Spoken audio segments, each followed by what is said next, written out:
Hello friends, and welcome to Escaping the Mouse with your host, me, Breck Roll. Alright, it's Sunday, first day of my long weekend, and I just got done doing my first 2 nights of Silo Screams for this season. I had a blast this time. They were all concerned that it wasn't going to be as successful this year as it has in the past because of all the coronavirus restrictions, but honestly, it appears that on the first night that I went there, when I arrived at 8 p.m., they were already turning people away. So I think they sold out already on the first night. Now, first night was a little bit rough because it took me a little time to kind of get my groove in my role. You gotta remember, I'm in a maze called Her Wicked Way, and in this maze, when you get kind of into the middle of it, it turns into an insane asylum. And I'm in this one room operating on this corpse, for lack of a better term, and basically I turn around and I'm all covered with blood, and I basically, scare the audience. Well, it took me a little while to kind of figure out what I wanted to do, and so it was a little bit slow, a little bit rough on the first night, but last night when I was there, I really kind of got my groove going. We had a really great audience, and I had a blast. Now, it really kind of wore me out a little bit, because you gotta remember, I'm working a full-time job, 12-hour days, and on Fridays and Saturdays when the Silo Screams is happening, those same days I'm working. So I get up at 5 a.m. in the morning, I'm at work by 7 a.m., I work till 7:30 p.m., drive 30 minutes to Temple, arrive there at 8, do the Silo Screams till midnight, drive home, get home about 12:30, get to bed, and then start at 5 a.m. for the next day. So I got 2 days in a row of this, so it's really kind of hard, but I'm still having a blast doing it. And the second night was actually a lot better, I think.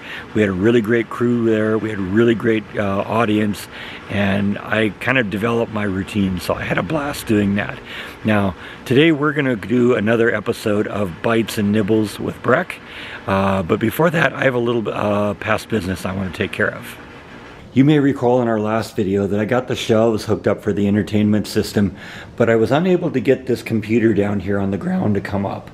And I wasn't sure exactly what the problem was and didn't really have any time to deal with it, but I just looked at it a little bit ago and decided what I wanted to do was a little troubleshooting just to see if I could pin down where the problem was. And what you do, when you're troubleshooting something, is you swap out something that might not work for something that works. And so what I decided to do is, since the video output off of the desktop computer is the same HDMI port that I have coming off the laptop, I decided, okay, let's see if the problem is the desktop computer, and I'll plug my laptop into the system. Well, I plugged my laptop into the system, it came right up on the computer, right up on the monitor, everything worked fine.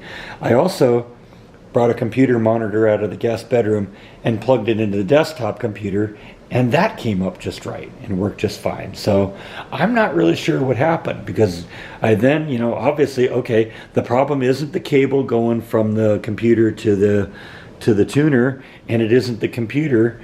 So I decided, okay, well, let's just plug the cable back into the desktop, and it came right up. So I don't know what the problem was, but that's fixed now. So that's good news. Now we can move on to the other thing. Let's start cooking.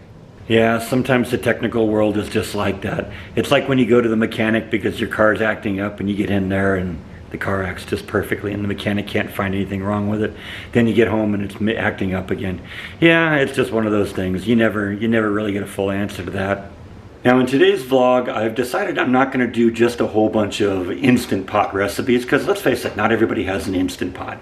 So I started thumbing through one of my recipe books, and I found something that looked kind of interesting that I want to try. It looks like it'll taste really good. And today's vlog, I actually want to dedicate to somebody who I never even knew, but was the daughter of a friend of mine from work. Her name was Emily Boyd. About 2.5 years ago, Emily, her younger sister, and her grandmother were on an errand out in the car, running an errand somewhere, and they got hit by a drunk driver. Now, Emily's grandmother was killed instantly in the incident, But Emily was in a coma for about 4 days before she succumbed. And this was really sad, and it's been really, really, really difficult on her family. They've dealt with it like troopers, but it was a really sad event. I remember hearing about it, and one of the things I learned in the immediate aftermath was that Emily loved cheeseburgers. And so they've kind of started like a little Twitter campaign and been getting the hashtag cheeseburgers for Emily to kind of trend a little bit. And I've noticed even you know, it's been a couple years since this happened, I still see people posting to her father's Facebook page that they were doing cheeseburgers for Emily. So today we're going to do a cheeseburger pie, and we're going to call it Cheeseburger Pie for Emily. Emily, this one's for you. So these are the ingredients for our cheeseburger pie. First off, we're going to start with some very lean ground beef. In this case, 90%. It actually, the recipe calls for 80%. I got 90%. Some shredded cheddar cheese, Bisquick pancake mix, a large onion, 2 eggs, some salt, and a cup of milk. So let's get going. Now, before we start any of this, we're going to preheat the oven to 400 degrees. And then we're going to coat our pie tin with some cooking spray. Now, first thing I got to do is I got to chop up my onion. Now, I hate chopping up onions, so I'm going to use the food processor for this because that's a heck of a lot easier. And it's really embarrassing to see a grown man cry.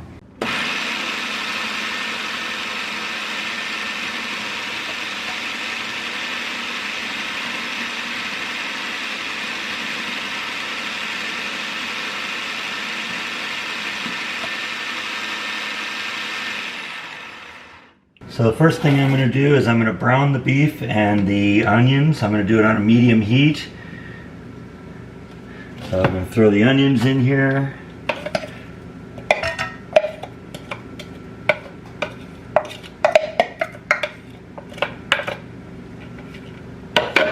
And my ground beef.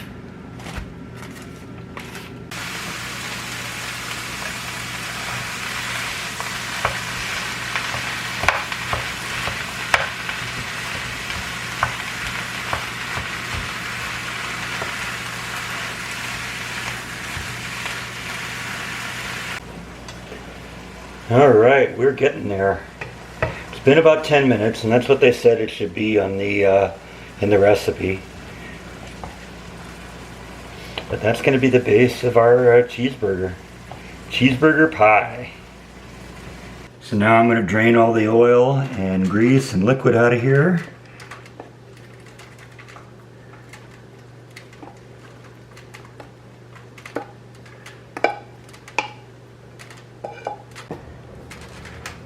And next what I'm going to do is I'm going to just spread my meat and onion mixture into the pie tin.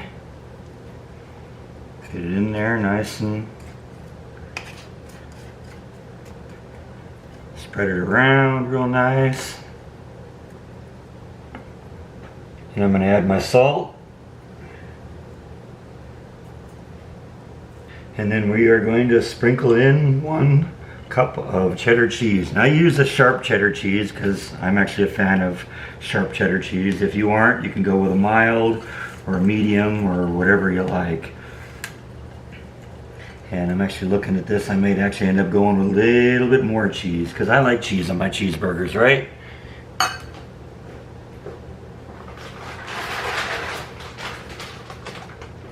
So yeah, let's add a little extra cheese. No such thing as too much cheese on a cheeseburger, right?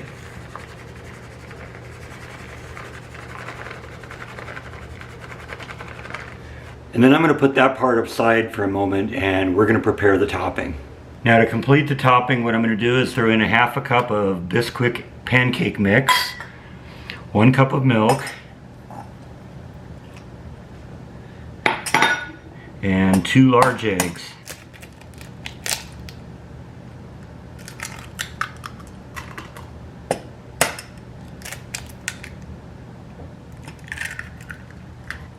And I'm just going to kind of whisk it all together into a mix here. All right, I think that's about it. And now I'm just simply going to pour my pancake mix, eggs, and milk right onto the top of this.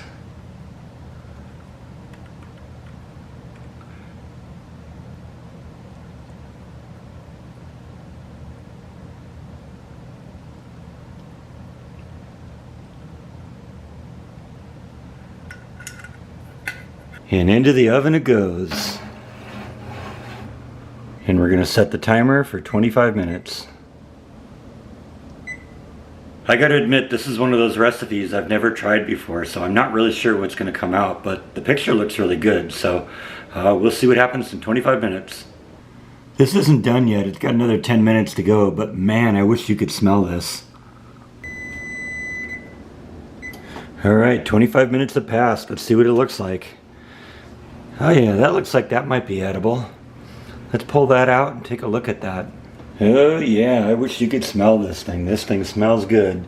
Smells like cheese in here.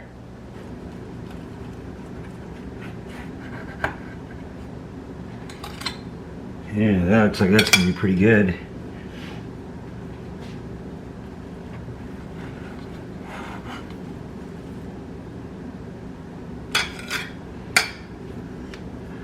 Alright, let's give this thing its day in court. Alright, taste test time. Let's try this.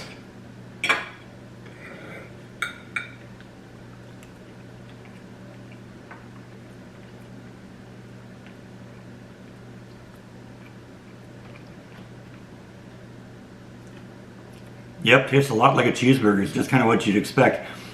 I was actually thinking when I was cooking this, and you're probably all going to laugh because you always see me do this, but when I started smelling this, I said, you know what? I should have mixed some jalapenos in with this too. Some, chopped up some jalapenos, mixed it in with the meat and the onions after the onions and meat were cooked, and just basically mixed it in and then poured it into the pie tin. I bet you that would have been really good. But this is really good too. It's a really good base. You can basically do a lot of things with it. You know what you like on hamburgers, but you know what you like on cheeseburgers, and you know what? This is a good start for that. So I would definitely recommend this. I will make this again, and I'll include the recipe in the description below, so be sure to check that out. So anyway, I think that's all that I have for today. Thank you as always for watching, and I will see you next time on Escaping the Mouse. Bon appetit!